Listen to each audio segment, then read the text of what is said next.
നമ്മുടെ mobile പ്രിൻ്ററിൽ paper ഇങ്ങനെ automatically ഒരുപാട് പുറത്തോട്ട് വരുന്നൊരു സാഹചര്യം ഉണ്ടെന്നുണ്ടെങ്കിൽ നമുക്ക് അതിൻ്റെ സെറ്റിങ്സിൽ ചേഞ്ച് വരുത്തേണ്ടതുണ്ട്. കാരണം ഇത് ലാബൽ മോഡിലാണ് ഇപ്പോൾ ഉള്ളത്.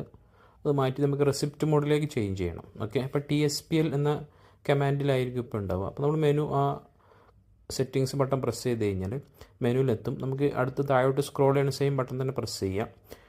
എന്നിട്ട് നമ്മൾ കമാൻഡ് മോഡ് എന്നുള്ള ഓപ്ഷൻ സെലക്ട് ചെയ്യണം. സെലക്ട് ചെയ്യാൻ വേണ്ടിയിട്ട് ലെഫ്റ്റ് സൈഡിലുള്ള പ്രിൻറ്റിൻ്റെ ഐക്കൺ പ്രസ് ചെയ്യാം.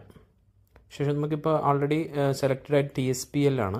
അത് മാറ്റിയിട്ട് അടുത്ത കമാൻഡ് സെലക്ട് ചെയ്യാൻ വേണ്ടിയിട്ട് സെറ്റിങ്സ് ബട്ടൺ പ്രസ് ചെയ്ത് നമുക്ക് ESC കമാൻഡ്, CPCL കമാൻഡ്, അങ്ങനെ നമുക്ക് 3 കമാൻഡ് കാണാൻ സാധിക്കും. നമുക്ക് ESC കമാൻഡാണ് വേണ്ടത്. അപ്പോൾ അത് പ്രിൻറ്റ് ബട്ടൺ ക്ലിക്ക് ചെയ്ത് സെലക്ട് ചെയ്യും. ഇപ്പോൾ നമുക്ക് ESC കമാൻഡ് ഓപ്ഷനിലാണുള്ളത്. അതായത് റെസിപ്റ്റ് മോഡ്. നമുക്ക് റെസിപ്റ്റ് പ്രിൻറ്റ് ചെയ്യണമെന്നുണ്ടെങ്കിൽ ഈ ഒരു മോഡിൽ ഇട്ടിട്ട് വേണം റെസിപ്റ്റ് പ്രിൻ്റ് എടുക്കാൻ വേണ്ടിയിട്ട്. ഓക്കെ.